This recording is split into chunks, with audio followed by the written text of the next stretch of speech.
tapos yun na yung pinapagawa niya sa'yo. Kayo ba? Ano ba yun? Ano gagawin doon? Yung assignment daw natin. Teka lang, pansin niyo ba si Gawagas? Ba't nag-iisa daw? Parang may Ayun, oh. problema yan. Kaya nga, tara nga lapitan.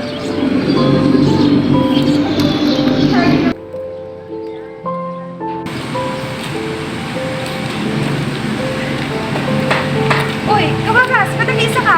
Malalim ata kayo iniisip ah. Kaya nga. Ano ba yung iniisip mo, parang? Buddy, napansin namin kasi kanina nag-iisa ka dito. Ano ba problema mo? Pwede ba natin pag-usapan? Dito naman kami para makinig, mga kaibigan mo. Oo nga. Ganito kasi, masyadong maraming problema sa bahay. Lagi ako pinag-iinitan ng inay tsaka ng itay. Ewan ko rin ba? Bakit naman? Ganito kasi ang buhay natin, hindi naman lahat lagi okay. Ang mapapayo lang namin sa'yo, galit na mo. Yung galit na magulang mo, makawala rin yun, di ba? Kayo ba, ano ba masasabi niyo sa'yo? Para sa'yo rin naman yung ginagawa ng magulang mo. Yung pag-galit na sa'yo. Para sa'yo rin naman. Rin maiyanap mo rin yung balang aray. Gawin niyo, ano masasabi niyo sa klase natin? Para naman gumaan yung loob niya. Huwag ka wag lang magtatanim na sa balang sa mga buwan. Alam mo kasi ba, kaya siguro nakapagtapos ng pag-aaral ng ulang mo. Gusto nilang ibawi sa'yo ngayon. Yung pag-aaral na gusto nila, kaya kami nag-aaral ng mabuti. Kaya sila nagagalit sa'yo. Gawin mo na lang, pag-aaral ka mabuti, magtaga, huwag mo silang kakainisan kahit magalit sila sa'yo. Hayaan mo lang. Gawin mo na lang inspiration ba? Yung parang motivation, di ba? Salamat ha mga bari. Dahil kayo, pwede kong magsabihan. Hindi na lang, nakinig kayo, pinuntahan nyo ako dito. Kasi sobrang tagal ko na rin dinadali. Ayun, napansin kasi namin nag-isa ka. Sino-sino pa ba magdadamo? Pwede tayo, makatagal na natin magkakasama, di ba mga bali? Oo nga. Gawin na lang natin yan. Meron tayo po po. Pakita natin na kaya natin. Gawin natin yung best natin ba? Gawin na lang natin, yung galit nila, yung mga magulang natin. Gawin natin motivation. Kasi, magana yung loob mo. Okay ka na. Huwag ka magalala. Tinatago kasi yung problema mo. Dito naman kami. Para damayan ka. Okay ka na ba? Ano mo, para gumaan yan. Para kumain sa labas. Tara, di ba? Tara, di ba? Tara.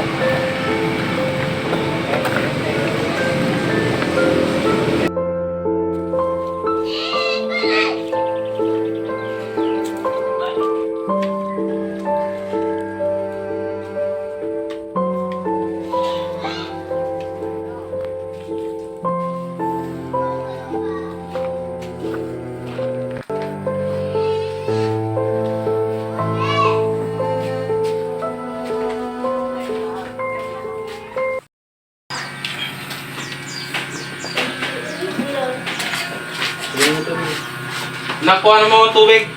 Mamaya na, di pa ako tapos mag-email. Kanina ka pang umaga dyan, anak ha. Wala ka nang ginawa dito. Pagod na pagod yung tatay mo. Anak!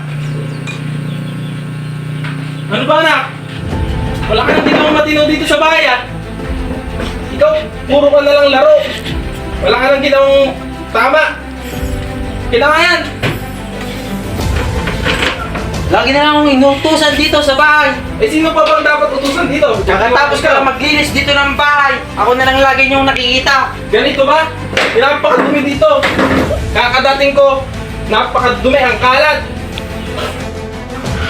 Ano ba yan? Ano naman pinagtatalunan nyo? Ang lalakas ng boss nyo. Hindi na kayo nahiya sa kapitbahay. Itong anak mo, walang inatupag kundi puro cellphone, magdamag. Ako na lang lagi. Si kuya, hindi niyo mautusan. Sumasagot ka pa?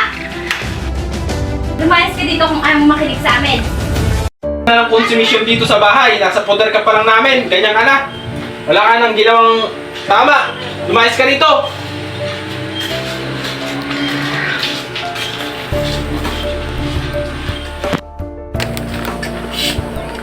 Ay, nagawa.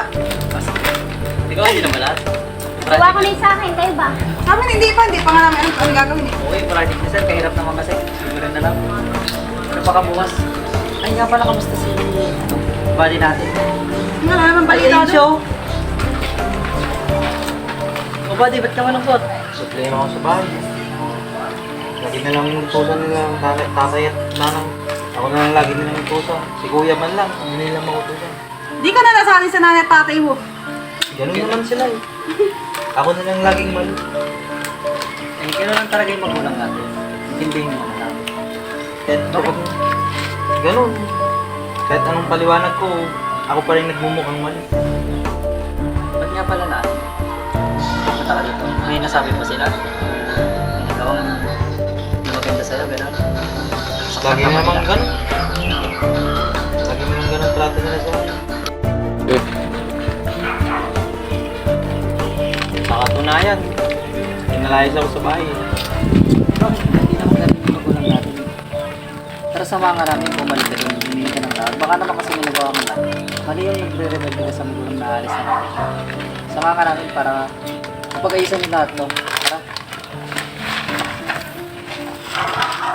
Minsan sa buhay natin, kung sino pa yung hindi natin kadugo, sila pa yung nandyan para damayan tayo.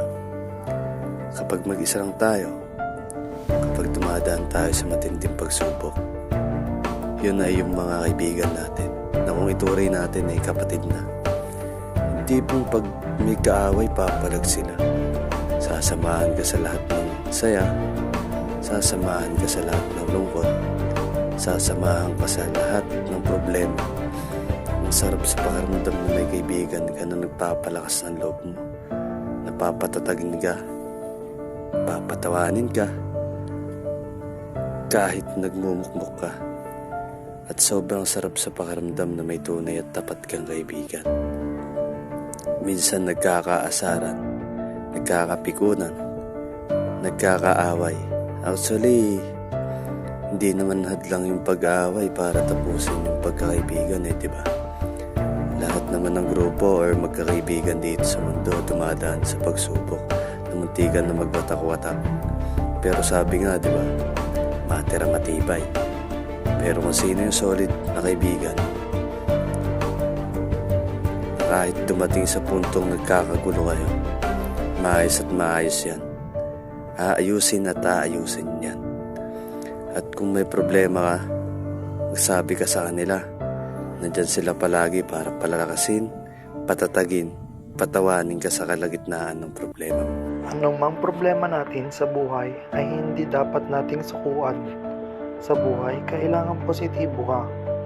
Kahit negatibo na ang mangyayari sa buhay mo, pwede mo i-convert yan sa positibo. Nasa pag-iisip mo lang yan at wastong pananaw. Accept lang ng accept. Huwag kang susuko.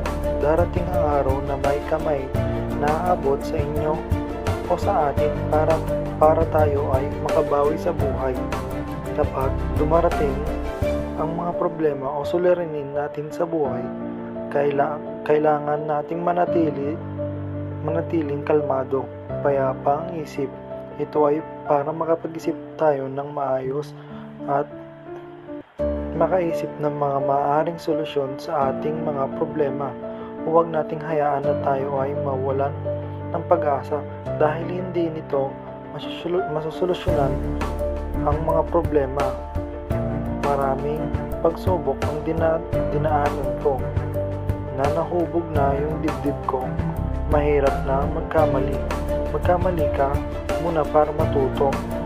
Napakahirap na danasin yun. Kaya much better na mas matututo ka lang ng matututo na hindi ka nagkakamali.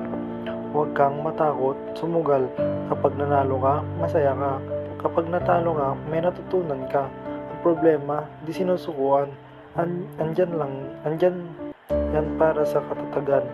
Kahit anong problema pa, yan, wag mong susukuan. Kahit feeling mo, talo ka, laban lang.